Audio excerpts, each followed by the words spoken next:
Honorable members, I cordially welcome you all to the 34th National Youth Parliament session, and I hope the session will be a very fruitful one. We'll start our session with the oath of affirmation of the newly elected members. Members to take oath of affirmation, Secretary General, please. Ms. Soni Lama, who stands elected from the Guwahati constituency of Youth Parliament, will now take oath or affirmation. Ms. Soni Lama, please.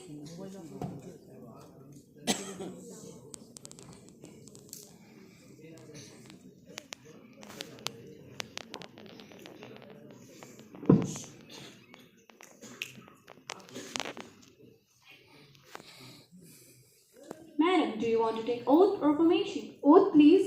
In which language would you like to take the oath? In Assamese, please.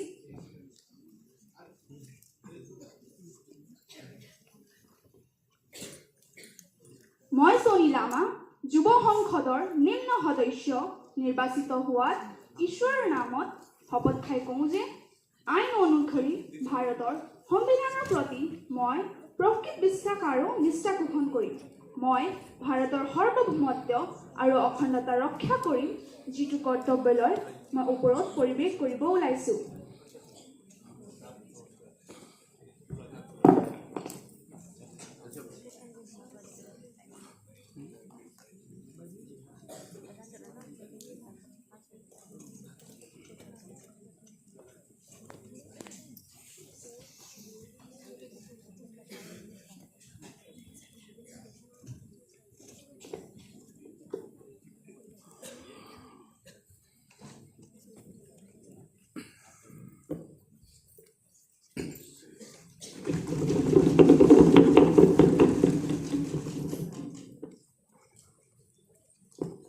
Mr. Akshay Jhakar, who stands elected from the Bikaner constituency of Youth Parliament, will now take oath or affirmation. Mr. Akshay Jhakar, please.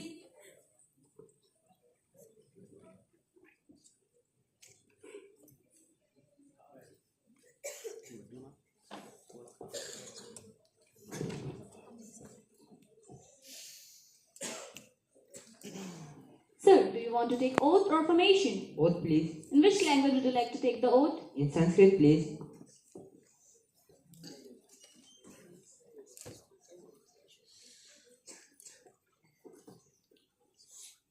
अहम अक्षय जाकर युवा संसदस्य निम्न सदनस्य सदस्यत्वे निर्वन्ति सन् ईश्वरस्य नामं सप्तं करोमि यत् अहं सार्वभौमत्वं यथा कानूनं स्थापनं यथार्थं विश्वासं निष्ठां च वहिष्यामि यत् अहं सार्वभौमत्वं धारयिष्यामि तथा च भारतस्य अखण्डता यस्मिन् कर्तव्ये अहं प्रविष्टः अस्मिन् तत् निष्ठां निर्विशामि इति च। जय हिन्द।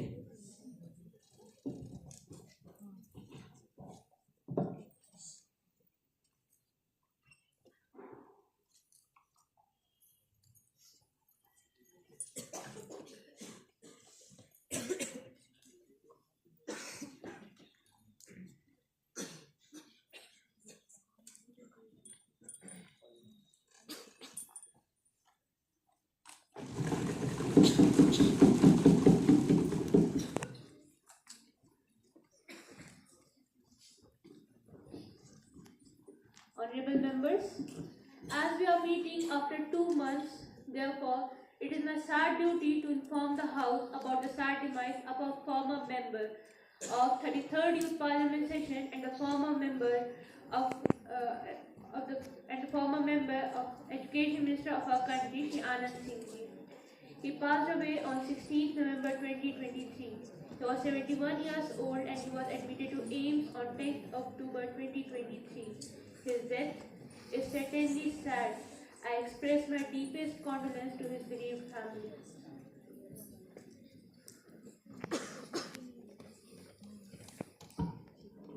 माननीय सभापति महोदय, मैं आप और सदन के अन्य सदस्यों द्वारा दी गई श्रद्धांजलि से खुद को जोड़ना चाहता हूँ। श्री आनंद सिंह जी का हमें छोड़कर चले जाना मेरे लिए अपूर्ण क्षति और असहनीय पीड़ा का विषय। श्री सिंह जी स्पष्टवादी, सौम्य तथा ज्ञानी व्यक्ति थे। मैं और मेरे पक्ष के सभी सदस्य उनके निधन पर गहरा शोक व्यक्त करते हुए उन्हें भवपूर्ण श्रद्धांजलि अर्पित करते हैं। माननीय अध्यक्ष महोदय, श्री आनंद सिंह जी के निधन की खबर सुनते ही मैं ही नहीं वरन पूरा देश ही स्तब्ध रह गया। श्री आनंद सिंह जी जमीन से जुड़े हुए व्यक्ति थे एवं आम जनता से जुड़कर राजनीति करते थे एवं कड़े फैसले लेने के लिए कभी पीछे नहीं हटते थे। उनके चले जाने से भारतीय राजनीति को काफी गहरा झटका लगा है। मैं अपनी और विपक्ष की ओर से उनकी दिवंगत आत्मा की शांति के लिए ईश्वर से प्रार्थना करता हूँ। Now, I request the House to stand in silence for a while to express our deep sorrow.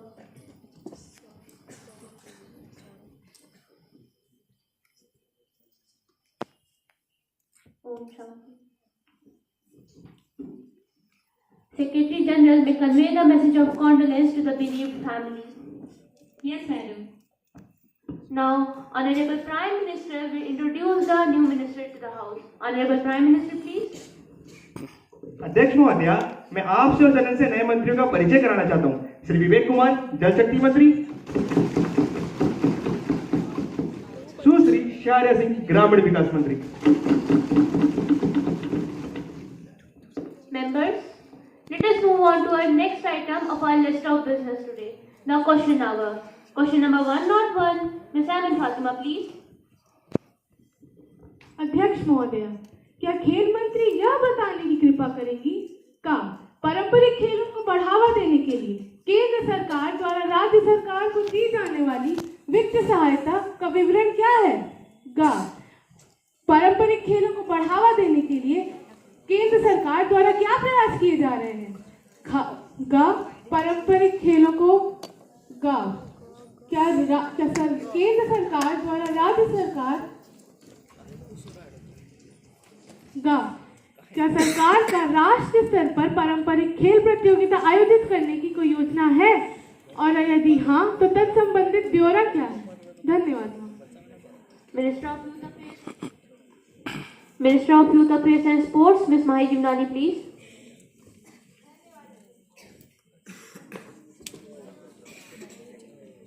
धन्यवाद अध्यक्ष महोदय। क से घ। अध्यक्ष महोदय, खेल 7वीं अनुसूची के अनुसार राज्य का विषय है। पारंपरिक खेलों को बढ़ावा देने और उनकी प्रतियोगिताओं को आयोजित करने सहित खेलों के विकास की जिम्मेदारी मुख्य रूप से संबंधित राज्य या केंद्र शासित प्रदेश सरकारों की है। केंद्र सरकार केवल महत्वपूर्ण कमियों को पाटकर उनके प्रयासों को पूरा करती है। हालांकि खेलो इंडिया योजना विशेष रूप से देश में ग्रामीणों और स्वदेशी एवं आदिवासी खेलों के विकास और प्रचार के लिए समर्पित है। इस योजना के तहत बढ़ावा देने के लिए मलखम, कलारीपयट्टू, गतका, थांगता, योगासन और सिलबम जैसे स्वदेशी और पारंपरिक खेलों की पहचान की गई है और ये खेल वार्षिक रूप से खेले जाने वाले खेलो इंडिया यूनिवर्सिटी या युवा खेलों के हिस्सा है। इस योजना के तहत बुनियादी ढांचे के विकास, उपकरण सहायता, कोचों की नियुक्ति, कोचों के प्रशिक्षण और पहचाने गए एथलीटों को छात्रवृत्ति के लिए अनुदान स्वीकृत किए जाते हैं। धन्यवाद महोदय। Any supplementary question, Ms. Aman Fatima? नहीं महोदय। The floor is now open for supplementary question. Next question, question number 102. Ms. Trisha Singh, please. Speaker Madam. Question number 102. Will the Minister of Women and Child Development be pleased to state that whether decline in child sex ratio has been recorded in some state or union territories during the past year? If so, provide details. B. State if the government has conducted any survey in the areas or districts where decline child sex ratio has been recorded. If so, detail to be given. Thank you, Madam. Minister of Women and Child Development, Ms. Astha Agrawal, please.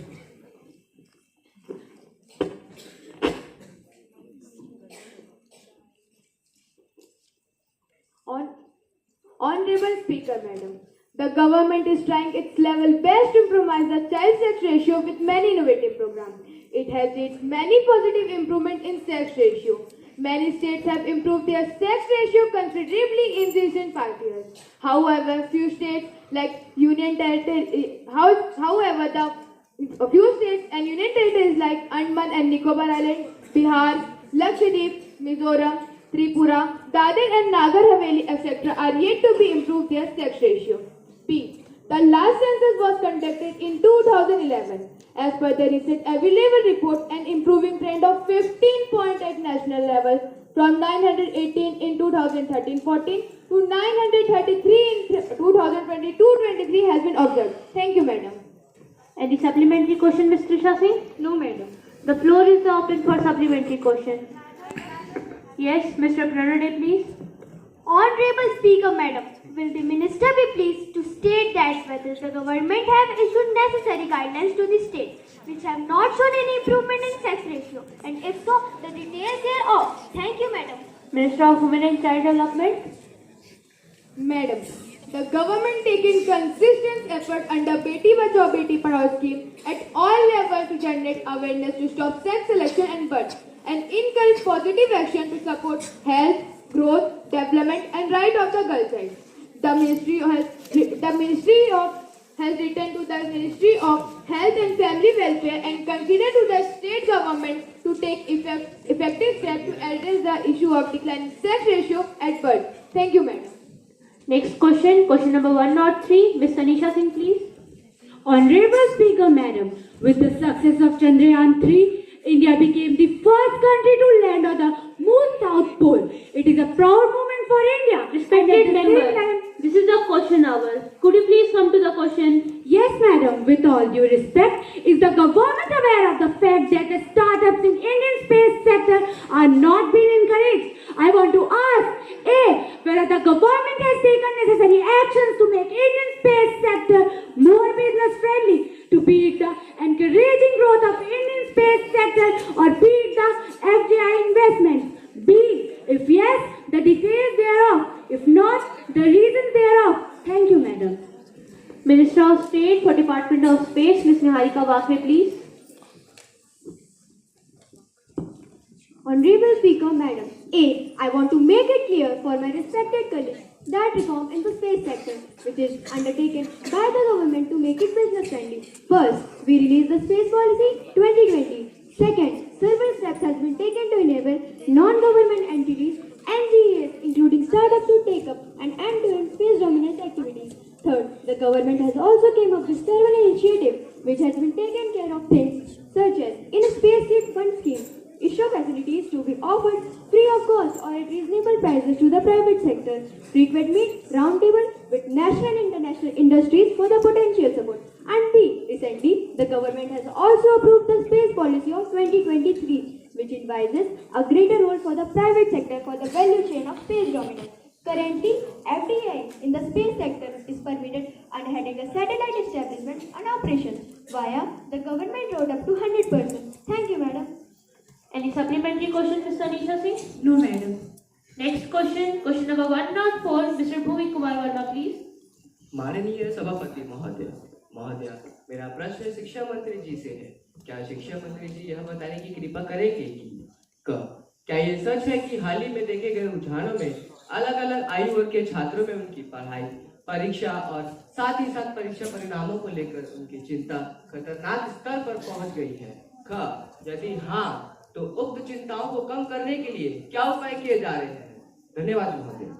Minister of State for Department of Education, Ms. Anandita Mitra, please.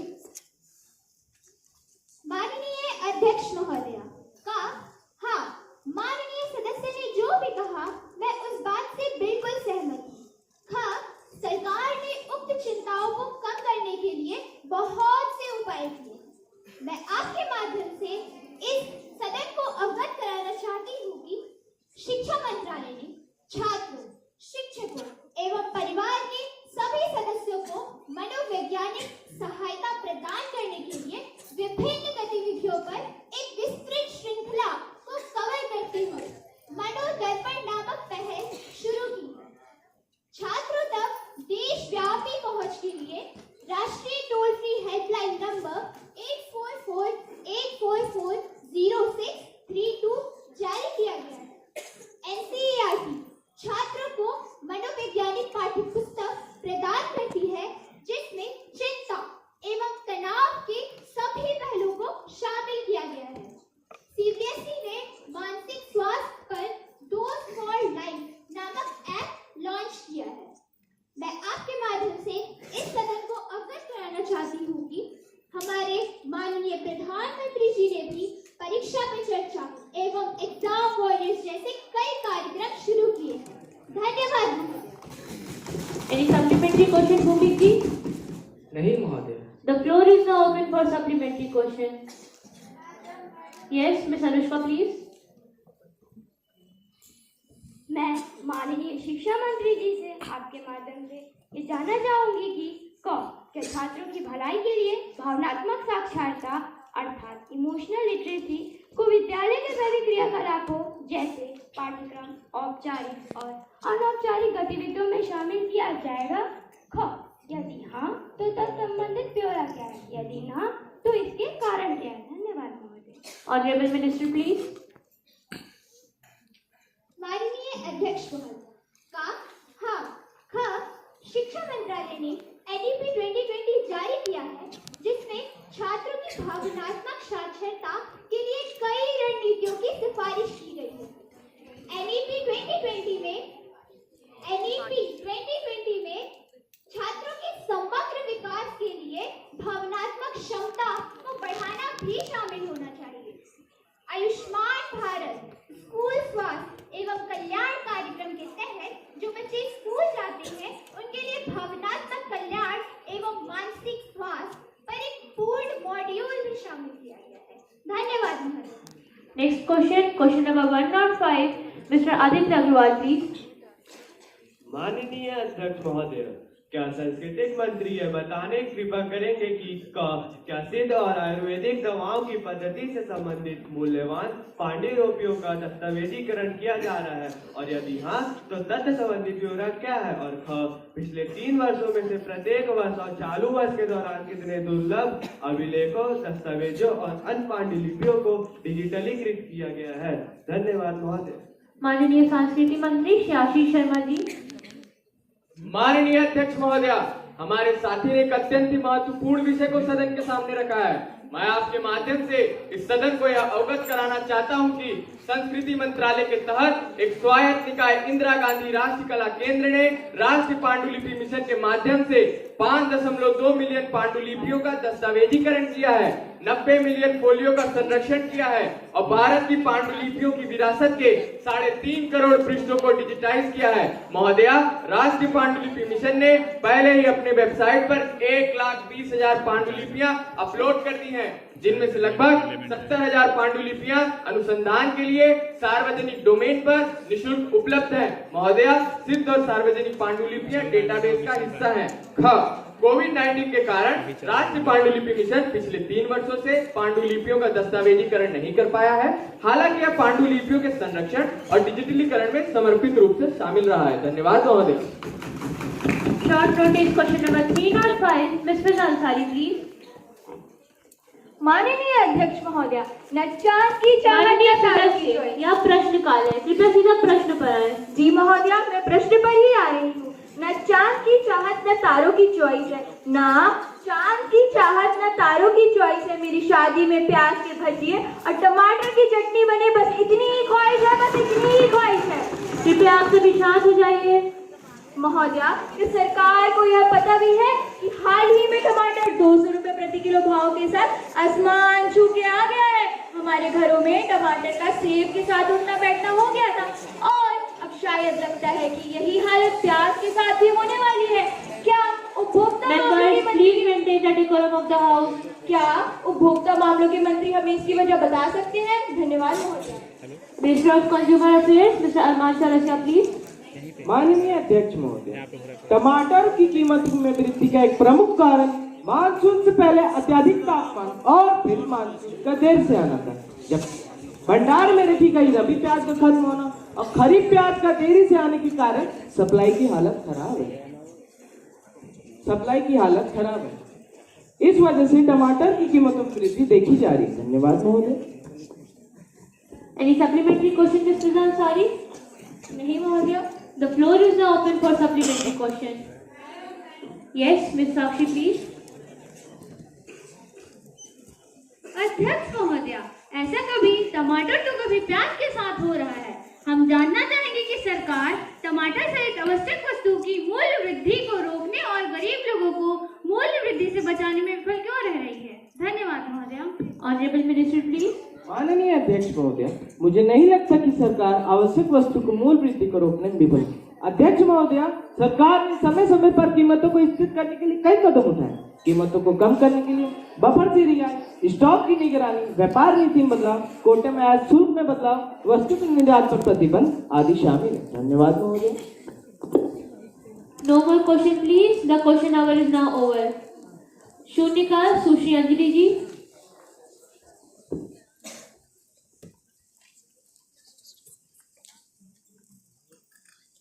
माननीय अध्यक्ष महोदय, मेरे लोकसभा क्षेत्र कोरबा के अंतर्गत Manendragarh railway station लगभग 50 kilometre के दायरे को तथा लगभग 50,000 की आबादी को सेवा प्रदान करता है।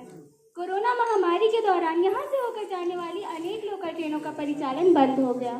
यहाँ के लोग अच्छे स्वास्थ्य, उच्च शिक्षा इत्यादि सुविधाओं हेतु बिलासपुर तथा रायपुर जैसे शहरों की नियमित यात्रा करते हैं।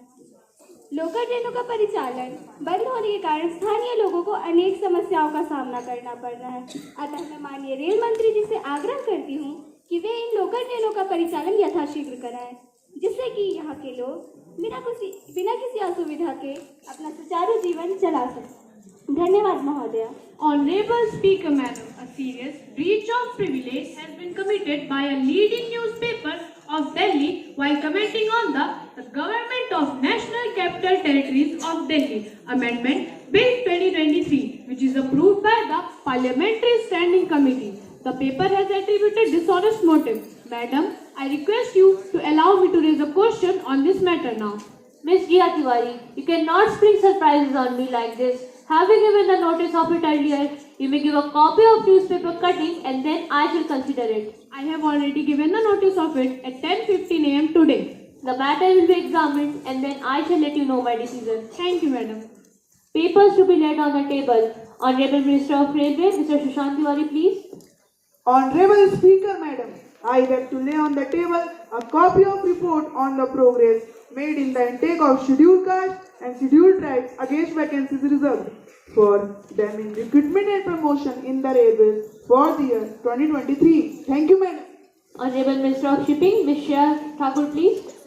Madam, I beg to lay on the table a copy of report on the annual report of the Sagarmala Development Company Limited, New Delhi for the year 2022 to 23, along with audited accounts and comments of the Comptroller and Auditor General Forum. Thank you, madam. Secretary General to report the message from the upper chamber of the Youth Parliament.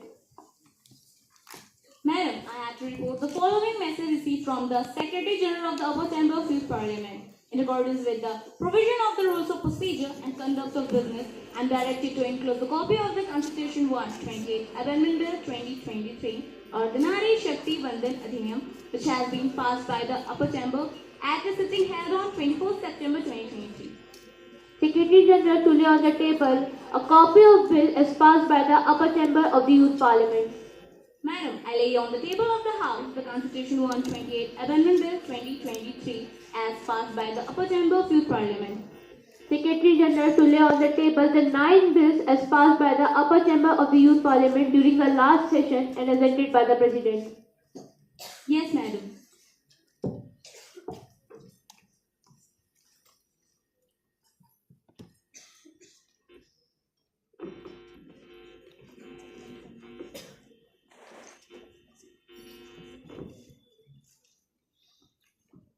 Honorable members, I have an announcement on my behalf and on behalf of the honorable members of the House. I have a great pleasure in extending our warm welcome to Her Excellency Ms. Wendy Morton, Speaker of British Youth Parliament, Mr. Neil Anderson, and Ms. Joy Mossy, Deputy Speaker of British Youth Parliamentary Delegation, for on the visit of India as an honored guest.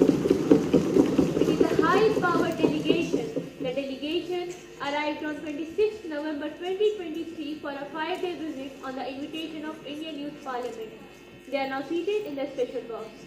We wish them a happy and faithful stay in our country. We also convey our warm welcome to the Government of Indonesia and the friendly people of Indonesia. Now, let us take calling attention motion. Ms. Priyanshi Chaubey to call the attention of the Minister of Education. माननीय अध्यक्ष महोदया, देश की सांस्कृतिक राजधानी है वाराणसी, जहां हर वर्ष लाखों श्रद्धालु मां गंगा को साक्षी मानकर चढ़ावा लेकर मंदिरों में दर्शन करने जाते हैं। देश की एक और राजधानी है कोटा, कोचिंग सेंटर की राजधानी, यहाँ भी हर साल लाखों छात्र अपने अपने जीवन की पटकथा लिखने 1.25 लाख का चढ़ावा लेकर शिक्षा के मंदिरों में जाते हैं। महोदय, इस वर्ष इस शहर में अब तक 26 बच्चों ने आत्महत्या कर लिया है और कौन जानता है कि जब हम ये चर्चा समाप्त करें तब तक यह आंकड़ा बढ़कर 27 न हो गया हो। मैं इस अत्यंत संवेदनशील एवं गंभीर मुद्दे पर माननीय शिक्षा मंत्री जी का ध्यान आकर्षित करना चाहती हूँ। धन्यवाद महोदय। माननीय शिक्षा मंत्री श्री प्रतीक जारी। माननीय उपाध्यक्ष महोदय, मैं माननीय सदस्य द्वारा उठाए गए इस मामले की गंभीरता को समझता हूँ। हमारी सरकार कोटा में हो रही इन दुखद घटनाओं पर नजर बनाए हुए है। इस संबंध में हमने प्रसिद्ध शिक्षाविदों के साथ उच्च स्तरीय मीटिंग्स भी ली है तथा राजस्थान सरकार, कोटा के स्थानीय प्रशासन, कोचिंग सेंटर्स के मालिकों, शिक्षकों इत्यादि से भी लगातार संपर्क बनाए हुए हैं। मिस प्रियांशी चौबे। उपाध्यक्ष महोदय, पिछले महीने अखबार में छपी कुछ हेडलाइंस मैं आपको सुनाती हूँ, गौर कीजिएगा। कोटा में अगस्त महीने में 6 स्टूडेंट्स ने किया सुसाइड। कोटा में छठे माले से कूदकर एक और छात्र ने दी जान। 8 महीने में 25, कोटा में एक और छात्र ने दी जान। कोटा में 24 घंटों में 2 और छात्रों ने किया सुसाइड। अगर इस सदन को यह खबरें सिर्फ हेडलाइंस दिख रही हैं, तो आप गलत हैं। यह देश के माथे पर चिंता की लकीरें हैं। महोदय, मैं आपके माध्यम से सरकार से निवेदन करती हूँ कि वह कोई ठोस कदम उठाए जिससे कि हमारे देश के भविष्य को सुरक्षित किया जा सके। धन्यवाद महोदय। मिस रिया द्विवेदी। उपाध्यक्ष महोदय, अभी प्रियांशी जी ने जो हेडलाइंस पढ़कर सदन को सुनाई है, मुझे लगता है कि उसने आप सभी की आत्मा को झकझोर दिया होगा। देश की आजादी के समृद्ध काल में भी कोटा शहर अपने विष काल को भोग रहा है। डॉक्टर और इंजीनियर बनने का सपना दिखाने वाली ड्रीम फैक्ट्रीज के बच्चों के तनाव और असफलता को कभी किसी ने गंभीरता से ही नहीं लिया। महोदय, मैं 2 पंक्तियों से अपनी बात समाप्त करना चाहूंगी कि गले में लग रहे फंदे की कहानी कौन सुने, कि गले में लग रहे फंदे की कहानी कौन सुने, रातें रो रो कर कट रही जुबानी कौन सुने। कहीं अपने ही तो जिम्मेदार ना हो इस कहानी के, कहीं अपने ही तो जिम्मेदार ना हो इस कहानी के।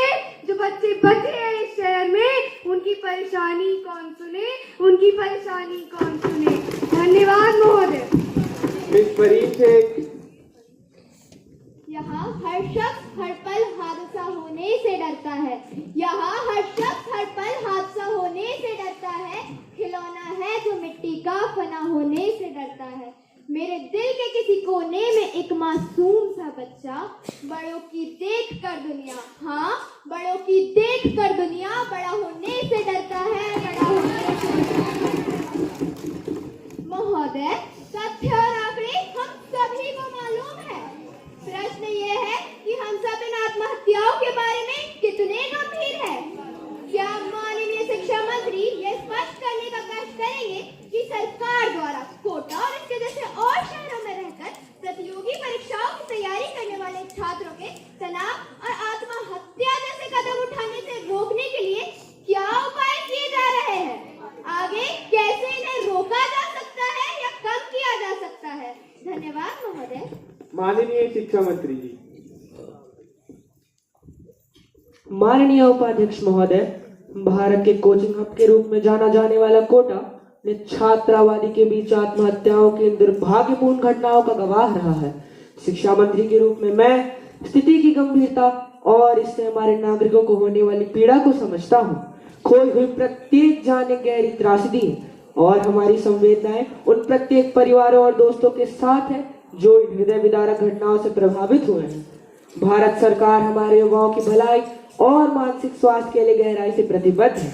हमने छात्रों, विशेषकर प्रतियोगी परीक्षाओं की तैयारी करने वालों के सामने आने वाले तनाव और मानसिक स्वास्थ्य संबंधी चुनौतियों के समाधान के लिए कई कदम उठाए हैं। हम छात्रों के लिए एक राष्ट्रीय मानसिक स्वास्थ्य कार्यक्रम विकसित करने के लिए स्वास्थ्य मंत्रालय के साथ मिलकर काम कर रहे हैं, जिसमें हम कोटा और अन्य शैक्षिक केंद्रों में मानसिक स्वास्थ्य क्लिनिकों की स्थापना सहित स्वास्थ्य सुविधाओं के बुनियादी ढांचे को बढ़ाने के लिए प्रतिबद्ध होंगे। ये क्लिनिक मानसिक स्वास्थ्य के मुद्दों का सामना करने वाले छात्रों को पेशेवर परामर्श और सहायता भी प्रदान करेंगे। साथ ही माता पिताओं और शिक्षकों को संकट के संकेतों को पहचानने और संबोधित करने में भी मार्गदर्शन प्रदान करेंगे। मैं कोचिंग सेंटरों, शैक्षणिक संस्थानों, अभिभावकों सहित सभी हितधारकों से यह आग्रह करता हूं कि वह एक ऐसे माहौल को बढ़ावा दे जहां मानसिक स्वास्थ्य के मुद्दों के लिए मदद मांगने को कलंकित नहीं बल्कि प्रोत्साहित किया जाए। महोदया, इसके अलावा कोचिंग संस्थान प्रत्येक बुधवार को आधे दिन पढ़ाई और आधे दिन मौज मस्ती करेंगे और आने वाले अगले 2 दिनों तक कोई नियमित परीक्षा भी नहीं लेंगे। कोटा में आत्महत्या का मुद्दा एक समाज के रूप में हमारी सामूहिक जिम्मेदारी की गंभीर याद दिलाता है। हमारी सरकार इस चुनौती से व्यापक रूप से निपटने के लिए पूरी तरह प्रतिबद्ध है। इस प्रतिष्ठित सदन के समर्थन और हमारे नागरिकों के समर्पण के साथ हम एक ऐसा वातावरण बनाने का प्रयास करेंगे जहां कोई भी युवा जीवन इतना बोझिल महसूस ना करे कि वह आशा खो दे। धन्यवाद महोदया। Ms. Kumkum Singh wants to bring adjournment motion. Ms. Kumkum Singh, please ask for leave of the house. Honorable Speaker Madam, nowadays the investigating agencies of the country raid and arrest a huge number of citizens in the name of tax-related cases. These acts of agencies seem politically motivated and deserve immediate discussion in the House. Hence, I beg for leave to move the adjournment motion. Thank you, Madam. The question is that the leave be granted to the honorable member to move the adjournment motion. Those who are in favor will stand up. Members, please be seated. Since less than 1/10 member are in favor, hence honorable member does not have the leave of the house to move the adjournment motion. Now we will take up discussion under Rule 193. Ms. Rishita Rai, please. माननीय अध्यक्ष महोदय, पिछले कुछ महीनों में देश के विभिन्न हिस्सों, विशेषकर उत्तर पूर्वी राज्यों में महिलाओं के विरुद्ध कुछ गंभीर अपराध की खबरें सामने आ रही हैं। सरकार महिलाओं की सुरक्षा का दावा तो करती है, पर दुर्भाग्य से यह फेल हो चुकी है। सरकार फेल क्यों हो रही है? आप सभी शांत हो जाइए। यह प्रश्न लाखों का नहीं बल्कि लाखों महिलाओं की सुरक्षा का है। मैं माननीय गृह मंत्री जी से यह जानना चाहूंगी कि आखिर सरकार महिलाओं की सुरक्षा के लिए क्या कर रही है। धन्यवाद। श्री गौरव अग्रवाल जी। माननीय अध्यक्ष महोदय, हम बहुत खुश होते हैं कि हम चांद पर सुरक्षित पहुंच गए हैं, पर इसका क्या फायदा जब हम 6 बजे के बाद अपने घर के बाहर अपनी लड़कियों को सुरक्षित नहीं रख सकते। महोदय, आज भी आजादी के 75 वर्षों बाद जब देश आजादी का अमृत काल मना रहा है, आज भी विश्व के सबसे बड़े लोकतंत्र में 6 बजे के बाद आदिवासी कर्फ्यू में चली जाती है। क्या ये देश के लिए शर्म की बात नहीं है? मैं जानना चाहता हूँ कि सरकार इन देश की महिलाओं की सुरक्षा को लेकर सरकार क्या कर रही है। Mister Sudiptanath, please. Honorable Speaker Madam, according to the government data, 30% of the women in India are subjected to physical and sexual violence. According to the NCRB in India, all the way from 2 months old to 19-year-old women are raped officially. Unofficially, we all never know. Madam, does the Honorable Home Minister even know her responsibility towards the nation? Why has the government not faced the nation yet on this issue? Thank you, Madam. Honorable Home Minister, Ms. Shreya Sinha, please. आदरणीय अध्यक्ष महोदय, जिन घटनाओं पर विपक्ष आज चिंता जता रहा, वह घटना तब भी हो रही थी जब इनकी सरकार। Members, please maintain the decorum of the house. Member, you may continue. लेकिन पिछली सरकार की तरह हमारी सरकार ने केवल इसके लिए चिंता नहीं किया, बल्कि कृपया आप सभी शांत हो जाइए। हमने कई कदम उठाए जिससे महिला सुरक्षा सुनिश्चित हो सके। अध्यक्ष महोदय, महिलाओं और बच्चों की सुरक्षा और विकास पर सिर्फ 2023 में ही गृह मंत्रालय में 25,449 करोड़ रुपए जारी किए गए हैं। मैडम, मैं सदन को बताना चाहती हूँ, एनसीआरबी डाटा के अनुसार महिलाओं के विरुद्ध घरेलू हिंसा में भी हमारी सरकार आने के बाद 25% की कमी आई है। इसके अलावा गृह मंत्रालय में जो कदम उठाए गए हैं महिला सुरक्षा को लेकर, उससे भी सदन को अवगत कराना चाहती हूँ। पहला, 112 आपातकाल नंबर, दूसरा पिंक पुलिस बूथ और पिंक पेट्रोलिंग, तीसरा हर पुलिस स्टेशन पे महिला हेल्प डेस्क, चौथा मिशन शक्ति योजना इत्यादि। धन्यवाद महोदय। Now, let us take our legislative business. To start with introduction of the bill, Honorable Minister of Agriculture and Farmers Welfare, Mr. Pankaj Chopra, please. Honorable Speaker, Madam, I beg to move for leave to introduce a bill to introduce agriculture curriculum in National Education Policy 2020. The question is that the leave be granted to introduce National Agriculture Curriculum in National Education Policy 2020. Those who are in favor may say aye. Aye. Those who are against it will say no. I think the ayes have it, the ayes have it, the ayes have it. The motion is adopted. Madam, I introduce the bill. Now, the House will take into consideration of Population Control Bill 2023. Minister of Health and Family Welfare, Shri Nadeem Khanji, please. Honorable Speaker, Madam, I beg to move the Population Control Bill 2023 be taken into consideration. Madam, this bill will ensure disincentive and punitive provision for the population stability of the country under Population Control Act. Madam, from time to time, the Honorable Supreme Court has directed the central government to frame rules, regulations and guidelines to effectively mitigate the problem of overpopulation. I call upon the Honorable Members of the House to openly give their suggestion in this national discussion on Population Control Bill. To solve a national problem, they should rise above party sentiments and help us to pass this bill.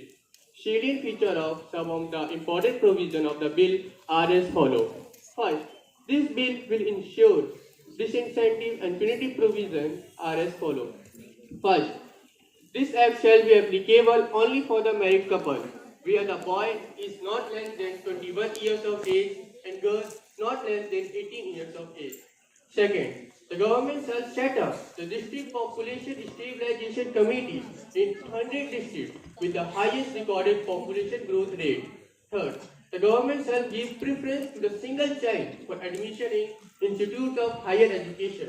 Fourth, the government shall provide preference for selection to the single child in government services. Fifth, both the husband and the wife, in a case of married couple who have more than 2 children, shall be debarred from A. Contesting in Lok Sabha, state legislature and panchayat election. B. Getting promotion in government services. C. Applying for Group A jobs under central and state government. D. Receiving any kind of government subsidy. 6. The government shall introduce a compulsory subject relating to population control in all senior secondary schools. Thank you, Madam. Motion moved that the Population Control Bill for controlling the overpopulation in the country be taken into consideration.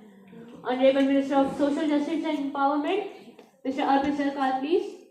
Honorable Speaker, Madam, I rise to support the bill. Madam, in 1952, India was the first country in the world which had implemented the policy of family planning as a national program to control its population growth. Main reason to implement this program was to enhance the growth of the national economy and to control other challenges like poverty, illiteracy, malnutrition, etc. But even in 2023, maximum poor of the world live in India, and even India ranked down among the developing countries in terms of child death rate, maternal death rate, health services, etc. As per the latest report of United Nations, India has the highest population in the world in last 100 years, where the world population growth rate shows 3 times increase. Indian population growth rate shows 6-fold increase. This indicated the first failure of family policy.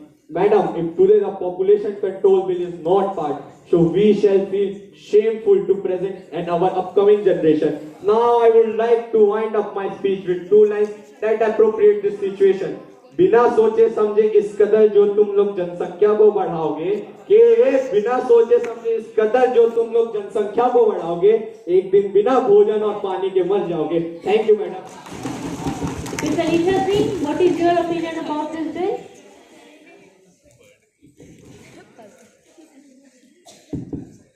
माननीय अध्यक्ष महोदया, मुझे लगता है कि सरकार की मंशा वास्तव में जनसंख्या नियंत्रण में है ही नहीं, बल्कि इस बिल के माध्यम आप सभी शांत हो जाइए।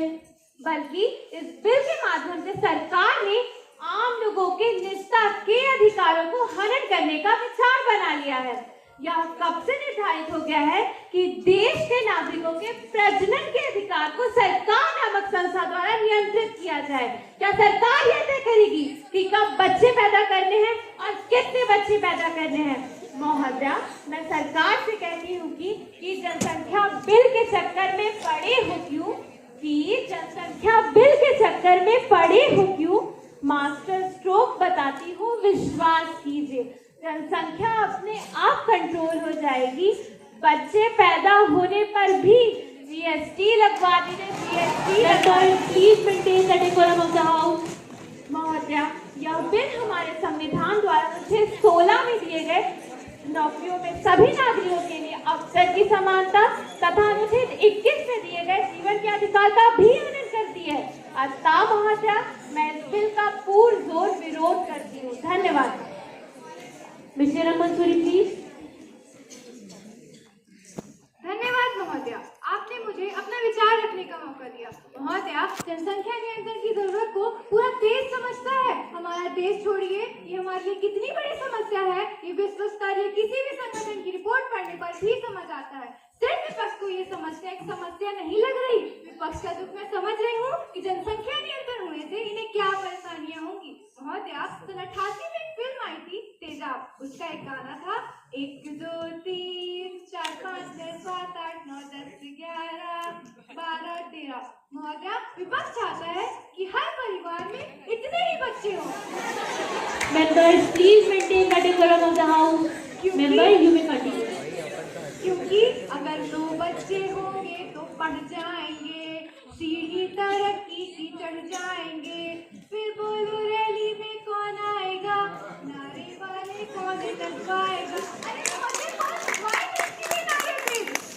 अरे होगा कैसे, अरे कैसे होगा, अरे होगा कैसे। फिर इलेक्शन में प्रचार, आजा पिया आई बाहर।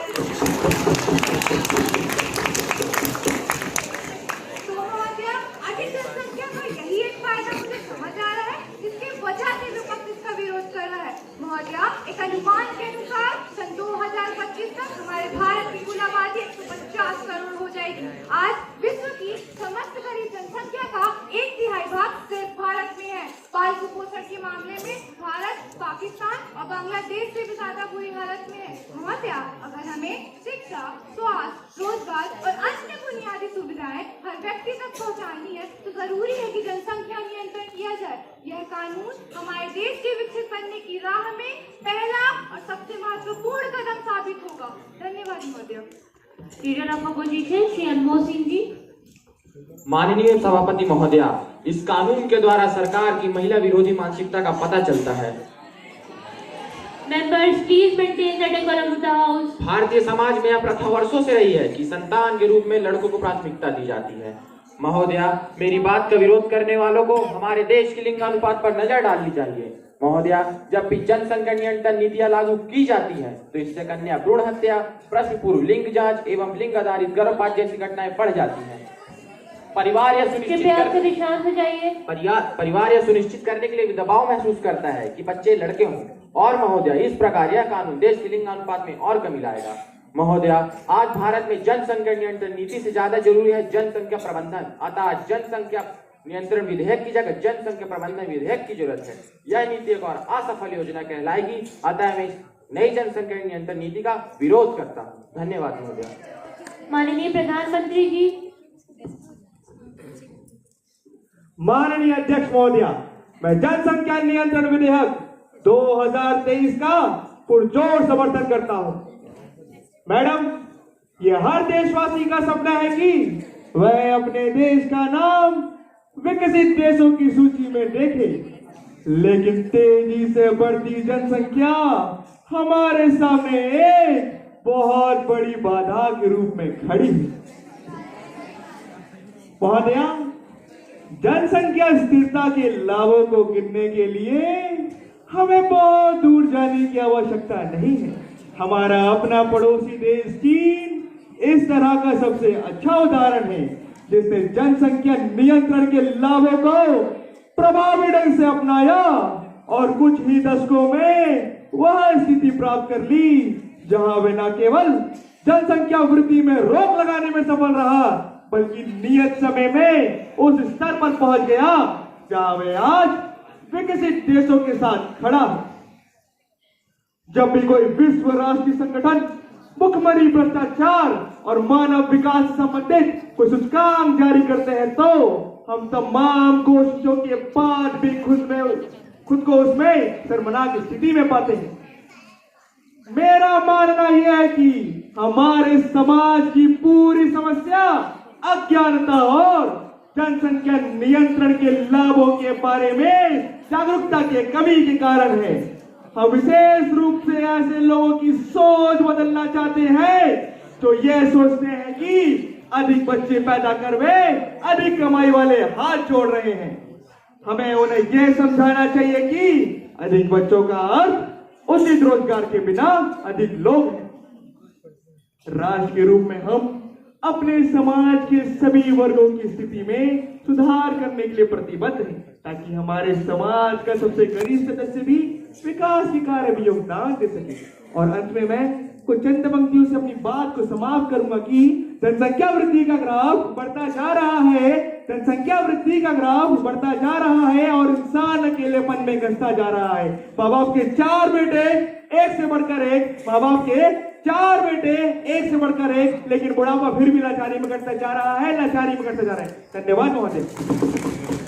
Minister of health and family welfare Shri Nadeem Khan ji please. Honorable Speaker Madam, I am grateful to all the members who have rendered their esteemed support to the bill. I am also grateful to the members who have given their constructive criticism on it. The areas of concern raised by Honorable Opposition have already been thought and attained to. Now, I expect full cooperation from all the members of the House to pass the bill. Thank you, Madam. The question before the House is that the Population Control Bill 2023 be taken into consideration. Those who are in favor may say aye. Aye. Those who are against it will say no. I think the ayes have it. The ayes have it. The ayes have it. The motion is adopted. Clause by clause consideration. Now, the question is that clause 2 to 6 stand part of the bill, but there is an amendment in clause 5 by Ms. Alisha Singh. Are you moving it? No, madam. The question is that clause 2 to 6 stand part of the bill. Those who are in favor may say aye. Aye. Those who are against it will say no. I think the ayes have it. The ayes have it. The ayes have it. The motion is adopted. Clause 2 to 6 stand part of the bill. That clause 1, the applicability stands part of the bill. Those who are in favor may say aye. Aye. Those who are against it will say no. I think the ayes have it. The ayes have it. The ayes have it. The motion is adopted. Minister of Health and Family Welfare, please. Madam, I move the bill be passed. Thank you, Madam. Motion moved that the bill be passed. Those who are in favor may say aye. Aye. Those who are against it will say no. I think the ayes have it. The ayes have it. The ayes have it. The bill is passed. Now, the House will take in a private member resolution. Ms. Harshita Sharma to move the resolution. Madam Speaker, I move the following resolution. This House recommends that the government should first take steps to promote sports, games and develop sports infrastructure in the school, and second, also make provisions to create secure career opportunity for sports persons. महोदय, हमारे देश में cricket, hockey और football जैसे खेलों पर तो ध्यान दिया जा रहा है, लेकिन इंडिविजुअल स्पोर्ट पर सही से ध्यान केंद्रित नहीं किया जा रहा है। आज भी माता पिता पढ़ोगे लिखोगे तो बनोगे नवाब, खेलोगे कूदोगे तो होगे खराब के विचार को सही मानते हैं। महोदय, आज भी हम 140 करोड़ आबादी के बावजूद किसी भी एक ओलंपिक में 10 पदक भी नहीं ला सके हैं। आज तक हमारे देश ने कुल 35 मेडल जीते हैं, जिनमें से 12 तो सिर्फ हॉकी से ही आए हैं। महोदय, अंतर्राष्ट्रीय स्तर पर पदक तालिका में ऊपर आने का सपना तब तक पूरा होना मुश्किल है जब तक कि स्कूलों में खेल कूद को लेकर उतना ही ध्यान ना दिया जाए जितना पढ़ाई पर दिया जा रहा है। Honourable speaker madam, I move the resolution for the reason that there is no such law which directly focuses and promotes sports at school level. I wish one day being a sports person will become equally acceptable as being a doctor or engineer for Indian society. India will win podium finishes in Olympics too. Minister of Youth Affairs and Sports, Shri Akshay Verma, please. Madam Speaker, I would like to congratulate the mover of resolution, Harshita Sharma ji, who spoke for focusing on matter of public importance. Madam, our government had already taken several initiatives like Fit India Movement, Khelo India, Target Olympics Podium Scheme, Mission Olympics 2024, Rajiv Gandhi Khel Abhiyan, and many more to promote sports and games and development of infrastructure. Madam, I want the mover of resolution to know that government is very much aware about lack of infrastructure and attitudinal problem of school system and parents. The government is making sure that major efforts are made in fields of sports and games. NEP 2020, I repeat, NEP 2020 takes care of holistic development of children by including sports and games and develop sports and games. In light of the issue raised by Honorable Member, I reiterate the commitment of government to ensure promotion of sports and games and development of infrastructure.